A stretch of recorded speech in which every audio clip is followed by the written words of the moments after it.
Now let's begin. The October rain hammered against Gavin Viral's windshield as he pulled into the driveway of his ex-mother-in-law's colonial in Westchester. He was 20 minutes early to pick up Lily, but he'd finished the final blueprints for the Morrison project ahead of schedule.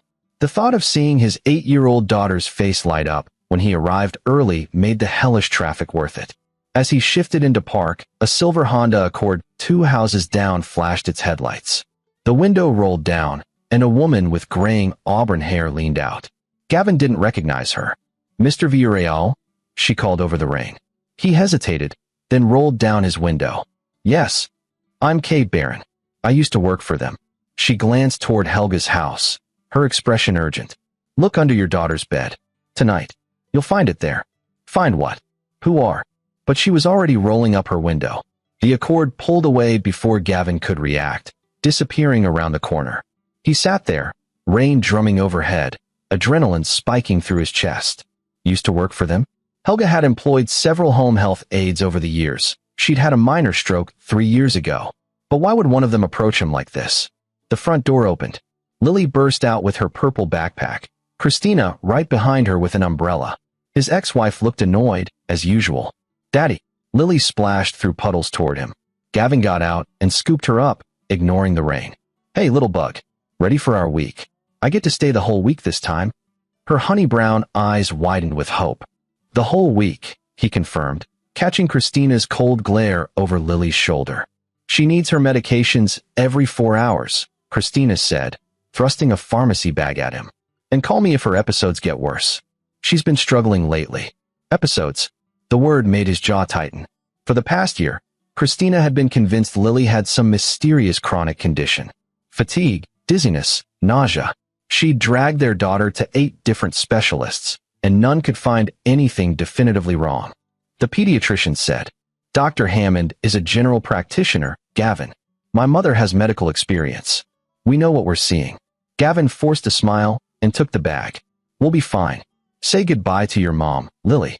The drive back to his townhouse in Brooklyn took an hour. Lily chattered about school and her best friend Maya's birthday party next month, but Gavin's mind kept circling back to that woman, Kay Barron, and what could possibly be hidden under Lily's bed.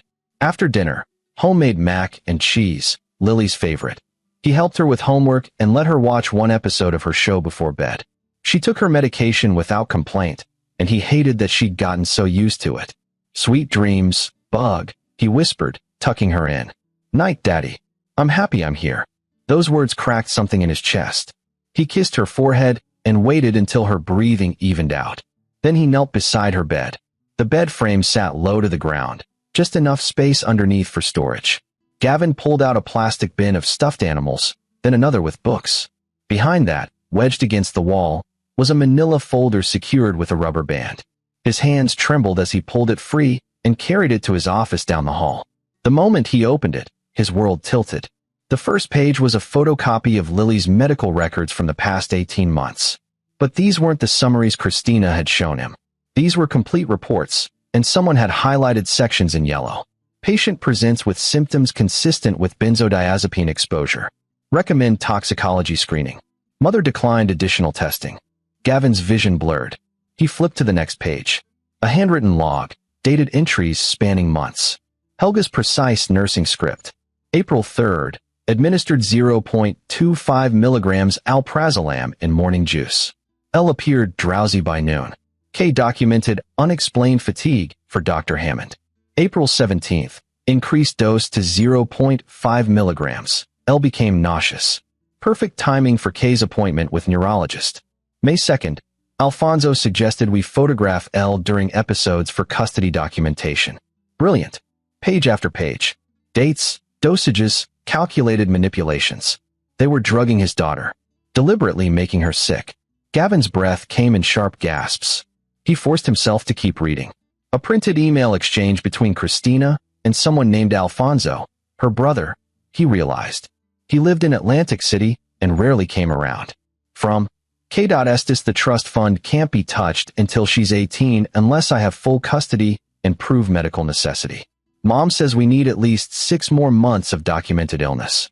Are you sure you can wait that long? From A. Barber. I need that money now.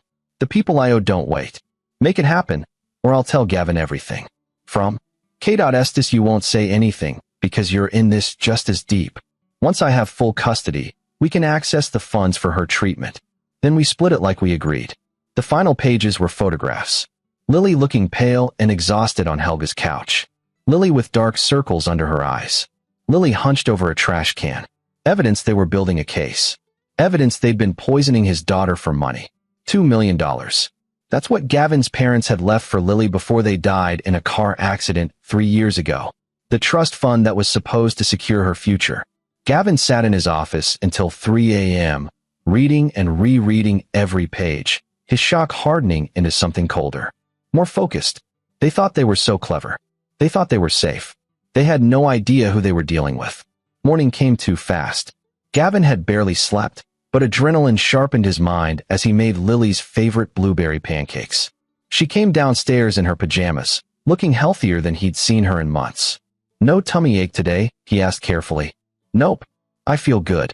She climbed onto the bar stool and dug into breakfast. Because she hadn't been drugged last night. Because she'd been away from them. His phone buzzed. Christina, how was her night? Any episodes? Make sure she takes her morning dose. Gavin stared at the message, rage building in his throat. He typed back. She slept great. Already gave her the medication. A lie. The pills from yesterday were still in the pharmacy bag, and they'd stay there. Daddy, can we go to the park today? Lily asked, syrup on her chin. Absolutely. He wiped her face with a napkin, fighting to keep his voice steady. We can do whatever you want this week, bug. After dropping Lily at school, Gavin drove straight to Manhattan. To the offices of Moran and Associates, where his divorce attorney Jewel Moran kept her practice. The receptionist recognized him. Mr. Betrayal, do you have an appointment? It's an emergency. Tell Jewel I need 10 minutes. 5 minutes later, he sat across from the sharp-eyed lawyer who'd handled his divorce 2 years ago. She was 50, silver-haired, and ruthless when she needed to be. What happened? Jewel asked, studying his face. Gavin placed the folder on her desk. She read in silence, her expression darkening with each page. When she finished, she looked up. This is attempted murder. We need to call the police immediately. No. Gavin's voice was steel. Not yet. Gavin. If we go to the police now, they'll lawyer up. Christina comes from money. Her mother has connections. They'll claim the documents are forged, that I'm fabricating evidence to win custody. He leaned forward. I need them caught red-handed. I need proof so airtight that no lawyer in the world can spin it. Jewel studied him for a long moment. What are you thinking? I'm thinking I need a private investigator. Someone who can document everything. And I need an independent medical evaluation for Lily, toxicology, the works. Without Christina knowing. That's risky. They've been poisoning my daughter for a year. His voice cracked. I'm done playing it safe. Jewel nodded slowly.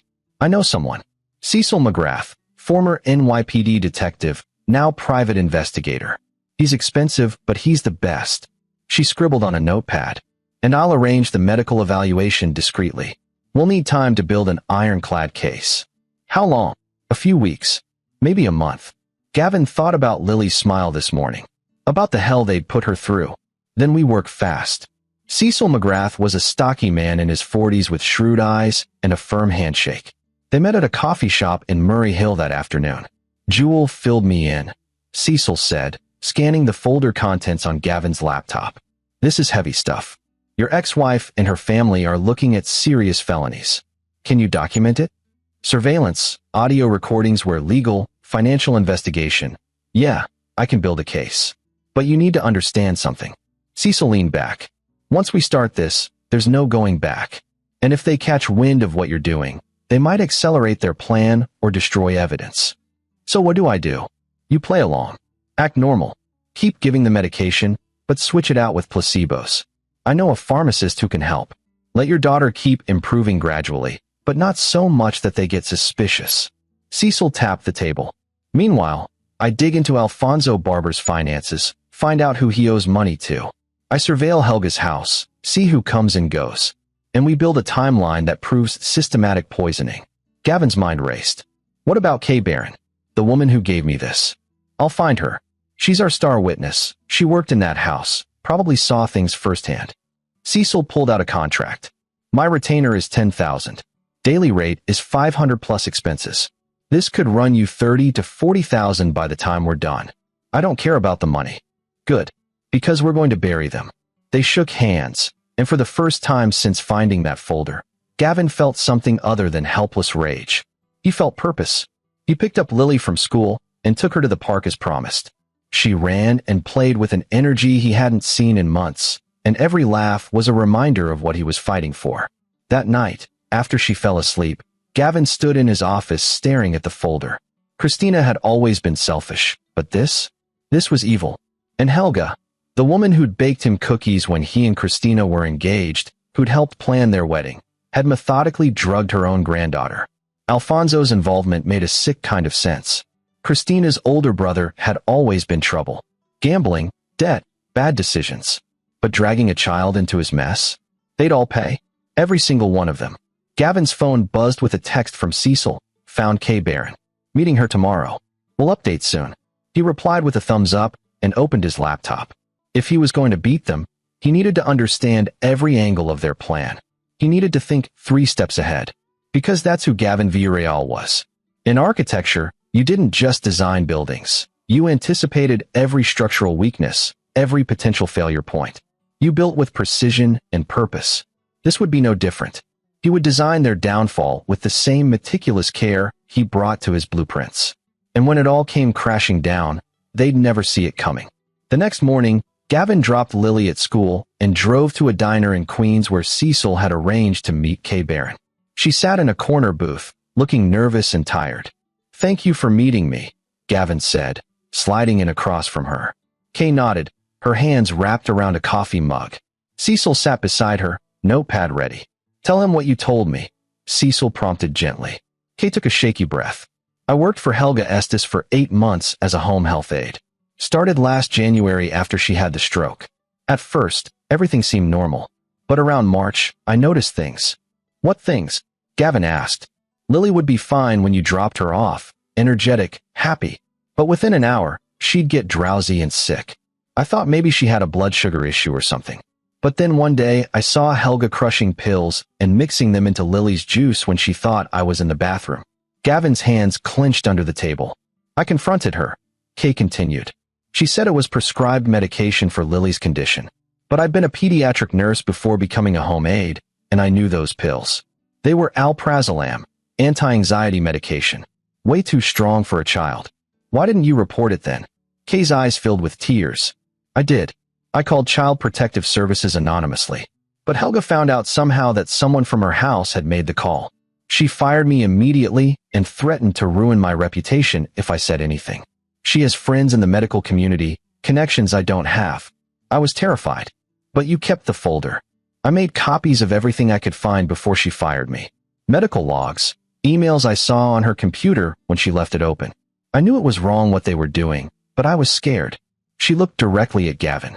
"When I saw on Facebook that you had custody this week, I knew I had to give you the evidence. That little girl deserves better." Cecil slid a document across the table. "Kay's willing to testify. She'll give a sworn statement about everything she witnessed." Gavin felt something loosen in his chest. "Thank you. You probably saved my daughter's life." Kay wiped her eyes. "I should have been braver sooner." "I'm sorry. You were brave enough," Gavin said firmly. "And now we're going to make sure they face justice."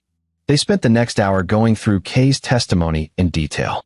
She described conversations she'd overheard between Helga and Christina, Alfonso's visits where he'd pressure them to speed things up, the way they'd photograph Lily during her worst moments. When they finished, Cecil walked Kay to her car while Gavin sat in the booth, processing everything. His phone rang. "Christina." He let it ring twice before answering. "Hey, how's Lily? Mom wants to see her this weekend."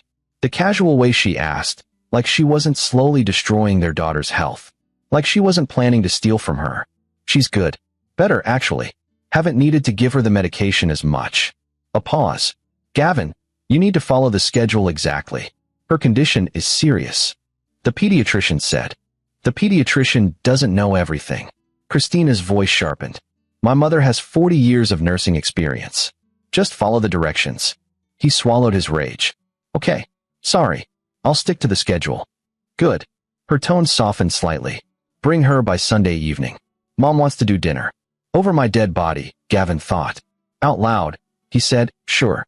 See you then. He hung up and texted Cecil. They want her back Sunday. We need to move faster. The response came immediately, already on it. I've got surveillance set up at Helga's house.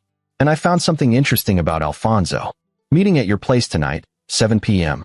Gavin drove back to Brooklyn with a sense of grim satisfaction. The pieces were falling into place. He just needed to be patient. Strategic.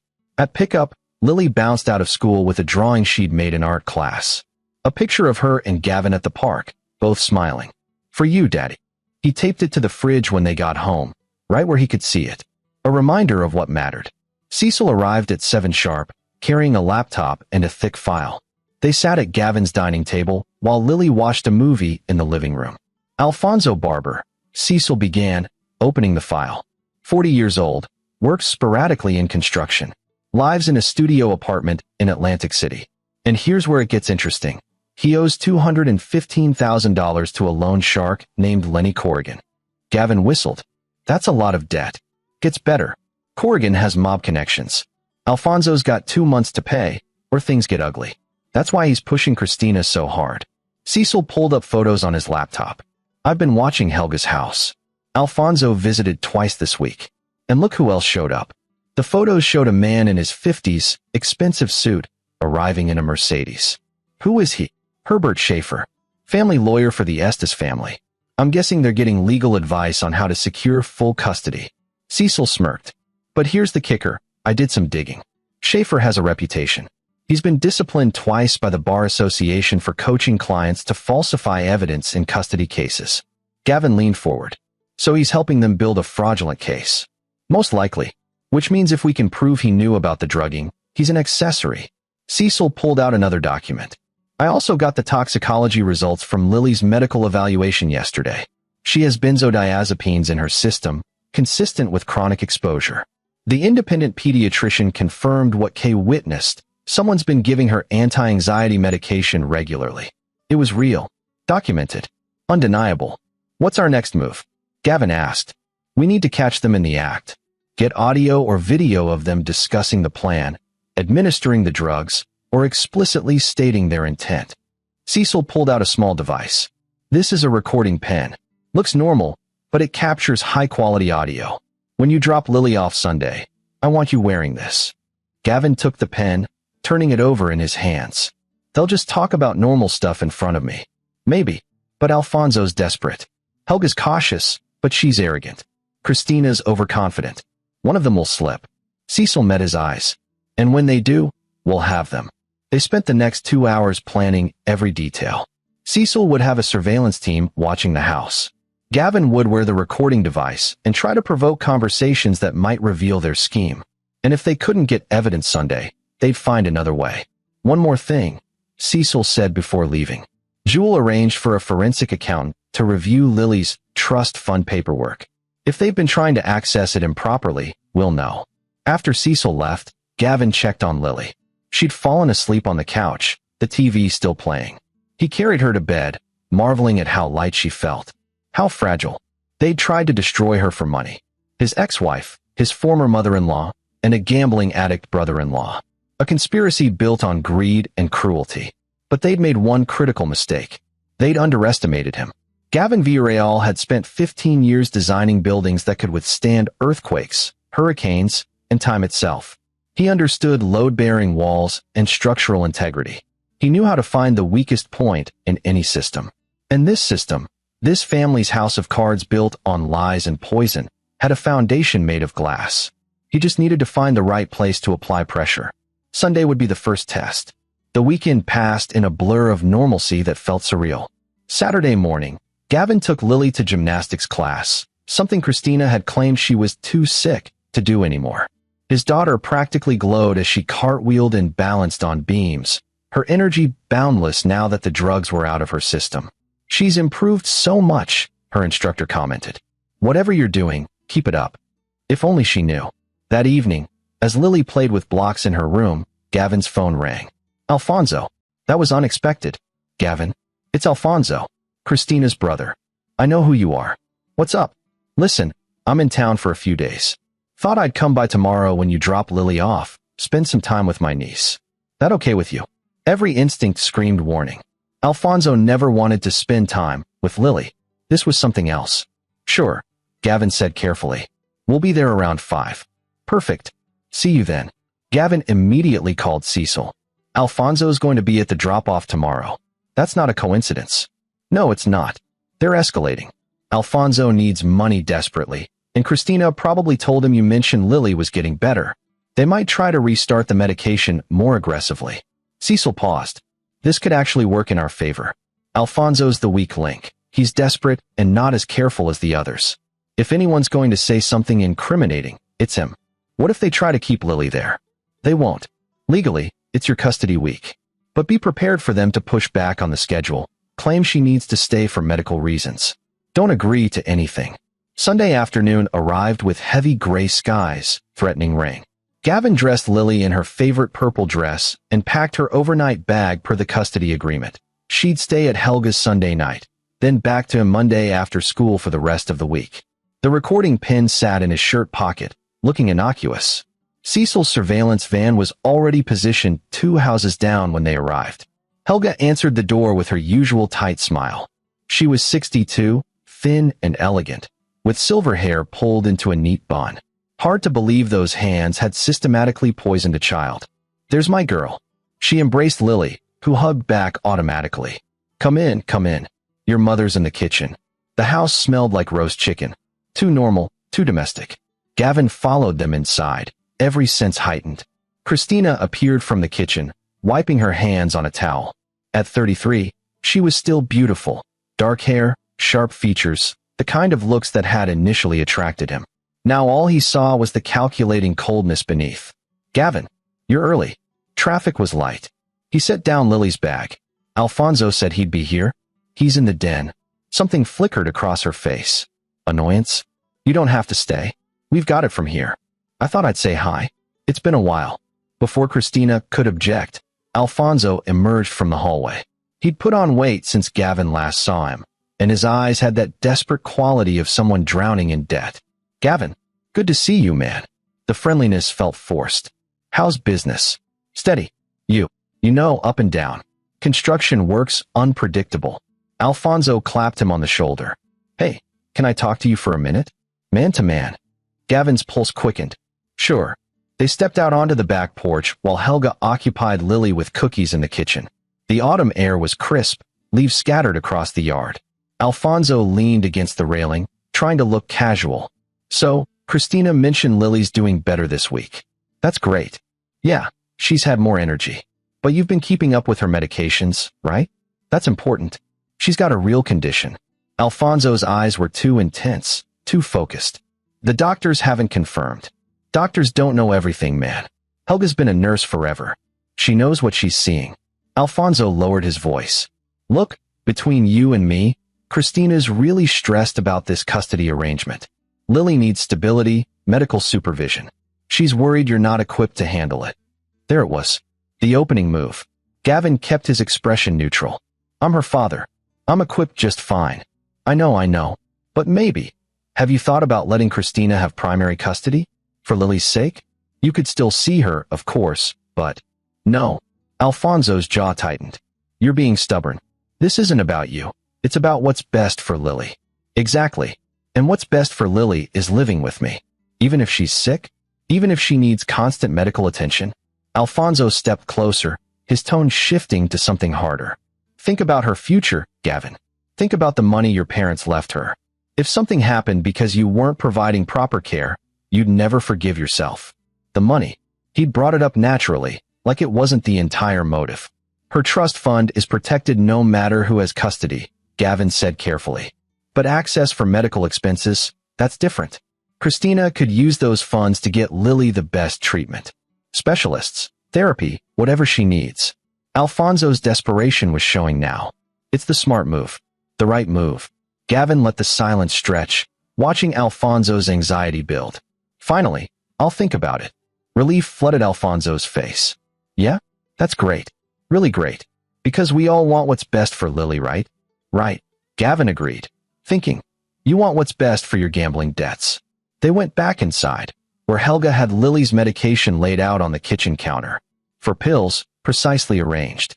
Time for her evening dose, Helga announced cheerfully. Lily looked at the pills with resignation that broke Gavin's heart. She'd gotten so used to this routine. Actually, Gavin said, her pediatrician wanted me to double-check the dosages with you. I've got the prescription info in my car. Helga's smile tightened. That's not necessary. I know exactly what she needs. I know, but humor me. Let me just grab the papers. He went to his car, giving Cecil time to confirm the surveillance equipment was catching everything. When he returned, Christina was holding Lily's chin, trying to get her to swallow the first pill. Wait, Gavin said sharply. Everyone froze. What? Christina's voice was ice. I want to see the prescription bottles. The actual prescriptions. Gavin, this is ridiculous, Helga interjected. We do this every week. And every week I trust you. But Lily's been doing so well this week. I want to make sure we're not over-medicating her. The temperature in the room dropped 10 degrees. Are you accusing us of something? Christina asked quietly. Gavin met her stare. I'm being a responsible parent. That's all. You're being paranoid and controlling, Christina snapped. This is exactly why Lily needs stability. Your anxiety is. Show me the prescriptions, Christina. A long, terrible silence. Helga and Christina exchanged glances. Alfonso shifted uncomfortably. Finally, Helga retrieved bottles from a cabinet. Gavin examined them carefully. Alprazolam, 0.5 milligrams, prescribed by Dr. Hammond, but the dates were recent, and he'd never heard anything about anxiety medication. Dr. Hammond prescribed these? He asked. He recommended them after consulting with a psychiatrist, Helga said smoothly. For Lily's stress and anxiety related to her condition. Lies. All lies. But he had them on record now, doubling down on their fabrication. I'd like to speak with Dr. Hammond myself. Feel free, Christina said coldly. But right now, you're disrupting Lily's routine, which is exactly the kind of instability she doesn't need. Gavin looked at his daughter, who sat at the kitchen table looking confused and scared. He couldn't push too hard, or they'd suspect. He needed to retreat strategically. Okay, he said, forcing his voice to soften. You're right. Sorry. I just worry about her. The tension eased slightly. Christina administered the medication while Gavin watched, memorizing every detail. Lily swallowed the pills with juice, and within 30 minutes, she started yawning. Time for bed, sweetie, Helga said. Say goodnight to Daddy. Gavin hugged his daughter tight, whispering, I love you, Bug. See you tomorrow after school. Love you too, she murmured, already drowsy. As he walked to his car, Alfonso followed him out. Hey, about what we talked about, Alfonso said. Give it serious thought, okay? This could be resolved peacefully, everyone winning. Sure, Gavin said. I'll think about it. He drove 3 blocks, then pulled over and called Cecil. Please tell me you got all of that. Every word, Cecil confirmed. Alfonso essentially advocated for them getting custody so they can access the trust fund. And we've got clear audio of them medicating Lily with undocumented prescriptions. This is solid. What now? Now we document how quickly Lily recovers when she's with you versus when she's with them. We build the pattern. And we find one more piece. The smoking gun that proves intent to defraud. Gavin's hands gripped the steering wheel. How long? 2 weeks. Maybe less. I'm working on accessing Helga's computer records remotely. A contact of mine might be able to help. If we can get those emails directly from her hard drive, we have everything we need. 2 weeks. 14 days of playing this game while his daughter was drugged every time she visited her mother. Gavin, Cecil said, reading his thoughts. I know it's hard, but we're close. Stay strong. He drove home and spent the rest of the night reviewing everything they had. Kay's testimony, the medical records, the toxicology results, now the recordings from today. Piece by piece, the case was building. At midnight, his phone buzzed with a text from an unknown number. You asked too many questions today. Back off, or you'll regret it. Hey, Alfonso, threatening him. Gavin saved the message and forwarded it to Cecil. Then he replied, just looking out for my daughter. The response came immediately. We all are. Don't make this harder than it needs to be. He didn't reply. Let Alfonso stew in his desperation. The next morning, Gavin picked up Lily from school as scheduled. She was sluggish, pale, and complained of a headache, all side effects of the medication wearing off. We'll get you home and comfortable, he promised. By Tuesday, she was bouncing back. By Wednesday, she was fully herself again, energetic, happy, healthy. Gavin documented everything with photos and notes, creating a clear before and after comparison. Thursday evening, Cecil called with news. "We're in. My tech guy cracked Helga's home computer remotely. I've got every email, every document on her hard drive. And Gavin, it's all here. Years of correspondence with Christina planning this. Financial projections on how they'd split the trust fund. Even a draft custody petition Herbert Schaefer helped them write that fabricates medical emergencies." Gavin's breath caught. "So we have everything." "We have everything," Cecil confirmed. "I'm compiling it all into a report for Jewel. By Monday, we'll be ready to file emergency custody motions and criminal charges. For more days. Just 4 more days." Friday afternoon, Christina called. "I'm picking up Lily tomorrow for the weekend. Mom wants her there early. It's not your custody weekend. Her medical appointments are Monday morning. It makes sense for her to stay with us." "No." Gavin's voice was firm. "She stays with me. You can pick her up Sunday evening per our agreement." "Gavin, don't be difficult. My mother is concerned about Lily's health, and frankly, so am I. You've been resistant to her treatment, and that's unacceptable. The treatment that no doctor has actually confirmed she needs? Are you questioning my mother's medical expertise? After 40 years as a nurse, I'm questioning why my daughter is only sick when she's with you." Dead silence. When Christina spoke again, her voice was arctic. "What exactly are you implying?" "Nothing. Just an observation." "You know what? Fine. Keep her this weekend. But Monday, we're having a serious conversation about this custody arrangement. With lawyers present." "Looking forward to it," Gavin said and hung up. He immediately texted Cecil. "They're escalating. Want to discuss custody modification Monday. Perfect timing. We'll file our motions Monday morning before they can." Saturday morning, Gavin took Lily to the zoo. They spent the whole day together, feeding giraffes and watching the penguins, and she laughed more than she had in a year. He took photos constantly, capturing evidence of a healthy, happy child. That evening, as she fell asleep, she murmured, "Can I stay with you forever, Daddy?" "That's the plan, Bug," he whispered. Sunday night, he delivered his daughter to Helga's house for her court-mandated overnight stay. Christina answered the door, her expression unreadable. "We'll see you in court," she said coldly. "Looking forward to it," Gavin replied. Monday morning at 9 a.m., Jewel Moran filed an emergency motion for full custody along with criminal complaints against Christina Estes, Helga Estes, Alfonso Barber, and Herbert Schaefer. The charges included child endangerment, attempted fraud, conspiracy to commit fraud, assault on a minor, and for Schaefer specifically, conspiracy to fabricate evidence. By 10 a.m., police were at Helga's house executing a search warrant. By noon, all 4 were in custody. Gavin watched it unfold from Jewel's office, Cecil beside him, as news alerts popped up on his phone. The story was already making local news. Prominent Westchester family arrested for child endangerment scheme. "They're saying we fabricated everything," Jewel said, reviewing her email. "Schaefer's already filing counter-motions." "Let them," Cecil said. "We've got their own emails, medical records, witness testimony, and forensic evidence. This case is airtight." Gavin's phone rang. Unknown number. He answered. "You bastard." Alfonso's voice, raw with rage. "You ruined everything. Do you know what you've done? I protected my daughter. I'm dead. The people I owe, they're going to kill me. You happy now? You should have thought about that before you decided to poison a child for money." Gavin hung up and blocked the number. The preliminary hearing was set for Friday. Gavin had emergency temporary custody of Lily, with Christina and Helga forbidden from contact pending the hearing. The media attention was intense. Local news crews camped outside the courthouse, the story trending on social media. Thursday evening, Jewel called with an update. "Christina's attorney just called me. She wants to make a deal." Gavin's blood went cold. "What kind of deal?" "She'll plead guilty to child endangerment if we drop the fraud charges. She'll give up all custody rights permanently. She says Helga and Alfonso forced her into it, that she went along out of fear." "That's bullshit. The emails prove it was her idea." "I know, but her attorney is spinning it as spousal abuse.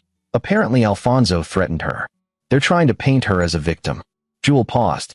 "The prosecutor is considering it. A guaranteed guilty plea versus a trial that could go either way." "No," Gavin said flatly. No deals. She doesn't get to escape this by throwing the others under the bus. They all planned it together. They all get charged together. Gavin, think strategically. If she pleads guilty, you get permanent custody immediately. No trial, no risk. And she gets what? Probation? Community service? While my daughter has to grow up knowing her mother got away with poisoning her. His voice rose. No. She faces full consequences. All of them do. Jewel was quiet for a moment. Okay, I'll tell the prosecutor you're not interested in a plea deal. But you need to be prepared. This trial could get ugly. They're going to attack you, claim you're vindictive, make you look bad. Let them try. Friday's preliminary hearing was standing room only. Gavin sat in the front row with Cecil and Jewel while the defendants were arraigned. Christina wouldn't meet his eyes. Helga looked defiant. Alfonso looked terrified. Herbert Schaefer, the family attorney who'd helped them, stood separately with his own lawyer, already working to distance himself from the others.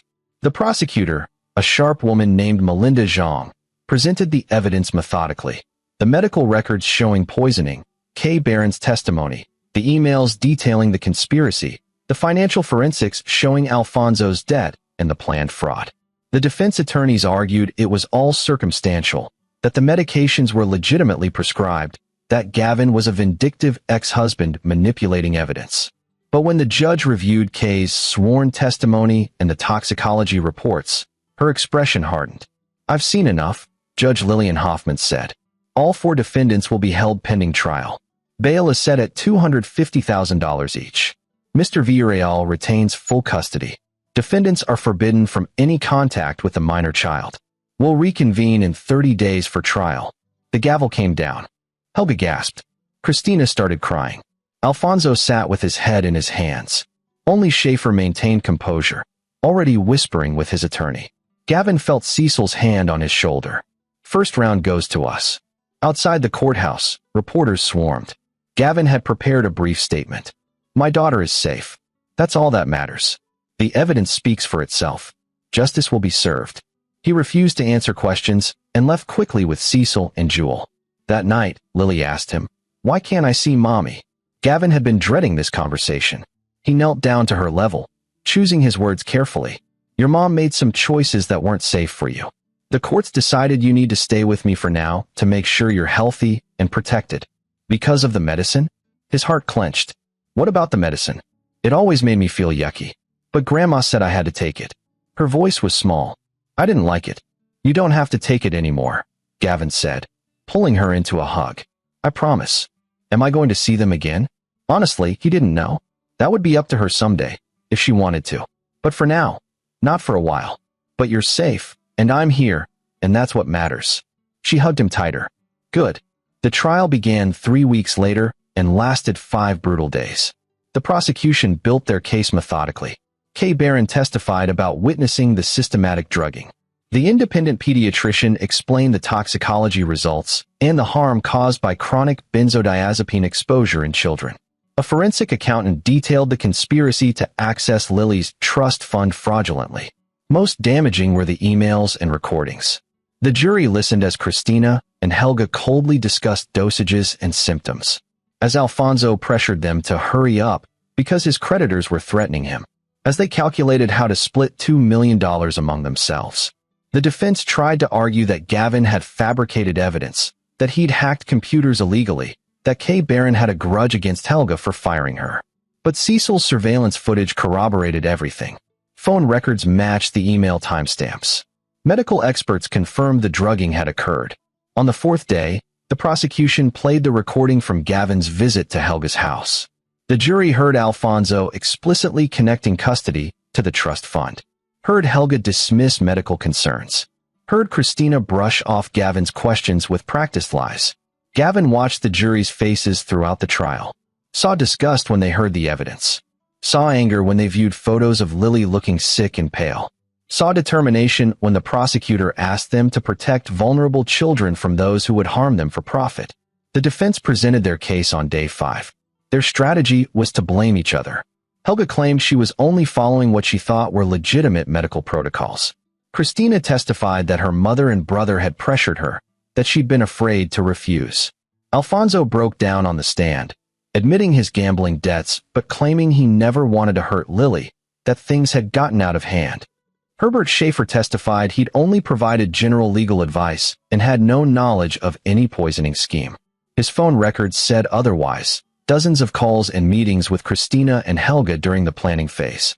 The prosecutor destroyed each defense on cross-examination. She produced emails where Helga calculated dosages specifically to cause symptoms. Texts where Christina complained about having to play nice with Gavin until they could get full custody and the money. Alfonso's own words on the recording implicating himself. After closing arguments, the jury deliberated for 6 hours. Gavin sat in the courthouse hallway with Cecil and Jewel, unable to eat, barely able to think. Everything came down to this: 12 strangers deciding whether his daughter's abusers would face consequences. At 4:47 p.m., the jury returned. The courtroom was silent as they filed in. Gavin's heart pounded so hard he could hear it in his ears. "Has the jury reached a verdict?" Judge Hoffman asked. "We have, Your Honor. On the count of child endangerment in the first degree, how do you find the defendant Christina Estes?" "Guilty." The word hit like a thunderclap. Christina's shoulders shook as she sobbed. "On the count of conspiracy to commit fraud, how do you find the defendant Christina Estes?" "Guilty." One by one, the verdicts came. Guilty on all counts for Christina. Guilty on all counts for Helga. Guilty on all counts for Alfonso. For Herbert Schaefer, guilty of conspiracy and obstruction of justice. When the last verdict was read, Gavin closed his eyes and let out a breath he'd been holding for months. It was over. Judge Hoffman scheduled sentencing for 2 weeks later. As the defendants were led away in handcuffs, Christina finally looked at Gavin. Her expression was a mix of hatred and despair. He met her gaze steadily, feeling nothing but relief. Outside, the media frenzy was intense. Gavin made another brief statement. "Justice was served today. My daughter can heal now." Cecil clapped him on the back. "You did it. You actually did it." "We did it," Gavin corrected. "All of us." Sentencing day arrived with winter's first snow. Gavin sat in the courtroom with Jewel, watching as each defendant was brought before Judge Hoffman. The judge spoke at length about the severity of their crimes, about the betrayal of trust, about the calculated cruelty of poisoning a child for financial gain. "Christina Estes," the judge said, "you violated the most fundamental duty of a parent, to protect your child. Instead, you deliberately harmed her for money. You showed no remorse until you were caught. I sentence you to 12 years in prison, followed by 10 years probation. You will permanently lose all parental rights to your daughter." Christina collapsed, her sobs echoing through the courtroom. "Helga Estes, as a medical professional, you betrayed the oath to do no harm. You used your knowledge to systematically poison your own granddaughter. I sentence you to 15 years in prison." Helga finally broke, tears streaming down her face. "Alfonso Barber, your desperation for money led you to endanger a child's life. I sentence you to 10 years in prison, followed by 5 years probation. You will be required to pay restitution of $50,000 to cover the child's medical and legal expenses." Alfonso didn't react, just stared at his hands. "Herbert Schaefer, as an officer of the court, your actions are particularly egregious. You helped fabricate evidence and obstruct justice. I sentence you to 5 years in prison. Additionally, I am recommending disbarment proceedings." Schaefer's face went white. When it was done, Gavin stood and left the courthouse. The snow fell softly, covering the city in white. A fresh start. He picked up Lily from school that afternoon and took her for hot chocolate. "The trial's over," he told her. "Everything's going to be okay now." "Are they going to prison?" she asked, wise beyond her years. "Yes." "Good." She took a sip of her cocoa. "They hurt me. I know. But they can't hurt you anymore. I promise." That night, Gavin stood in his office looking at the timeline he'd created months ago. Every piece of evidence, every step of his plan, every calculated move that had brought them to justice. He'd won. Lily was safe. The people who'd harmed her were facing real consequences. But the victory felt different than he'd expected. Not triumphant, just quiet. Settled. Right. His phone buzzed. A message from Cecil. "Drinks to celebrate?" Gavin looked at Lily's drawing on his desk, the one from months ago of them at the park, both smiling. "Rain check. Spending tonight with my daughter." Because that's what mattered. Not revenge or victory or justice, as sweet as those were. What mattered was the little girl sleeping safely in her bed, finally healthy, finally protected, finally free from those who would harm her. Gavin had promised to keep her safe, and promises, he'd learned, were worth fighting for. 6 months later, life had settled into a new rhythm. Lily was thriving in therapy, her nightmares fading, her health fully restored. She'd started soccer and art classes, made new friends, and smiled constantly. Gavin received a letter forwarded by Jewel. From Christina. He almost threw it away unread. But curiosity won out. Gavin, I don't expect forgiveness. I don't deserve it. But I need you to know I'm sorry. I was so consumed by bitterness over the divorce, over your parents' money going to Lily and not me, that I lost sight of what mattered. My mother and brother manipulated that resentment, but that's no excuse. I made the choice to hurt our daughter. Every day in here, I think about what I did, about how I could have become that person. I destroyed everything, my freedom, my relationship with Lily, any chance at redemption. You were right to stop me, right to pursue justice. You saved her life. I know you'll never let me see her again. That's fair. But please, someday, when she's old enough to understand, tell her I'm sorry. Tell her I loved her, even though I showed it in the worst possible way. I hope you both find happiness. You deserve it. K. Gavin read the letter twice, then filed it away. Maybe someday he'd share it with Lily, when she was old enough to process it. Or maybe he wouldn't. That was a decision for another day. For now, he had a daughter to pick up from soccer practice, dinner to make, homework to help with. The simple, beautiful mundane tasks of being a father. As he drove to the soccer field, Gavin thought about the night Kate Barron had rolled down her window and changed everything. About the folder under Lily's bed. About the long, careful plan to expose the truth. He'd been methodical, strategic, patient. He'd used their own arrogance and desperation against them. He'd built an airtight case and seen it through to the end. But most importantly, he'd protected his daughter. That was the only victory that mattered. Lily ran toward him across the soccer field, grass stains on her knees, ponytail bouncing, face lit with pure joy. Daddy, did you see? I scored a goal. I saw. You were amazing. She crashed into him with a hug, smelling like sweat and grass and happiness. I love you, Bug, he whispered into her hair. Love you too, Daddy. Forever and ever. Forever and ever. That's exactly how long he'd keep this promise. They walked to the car together, her small hand in his, talking about the game and what they'd have for dinner and whether they could watch a movie tonight. Just a father and daughter, safe and whole, with their whole lives ahead of them. And Gavin Betrayal had never felt more at peace. This is where our story comes to an end. Share your thoughts in the comments section. Thanks for your time. If you enjoy this story, please subscribe to this channel.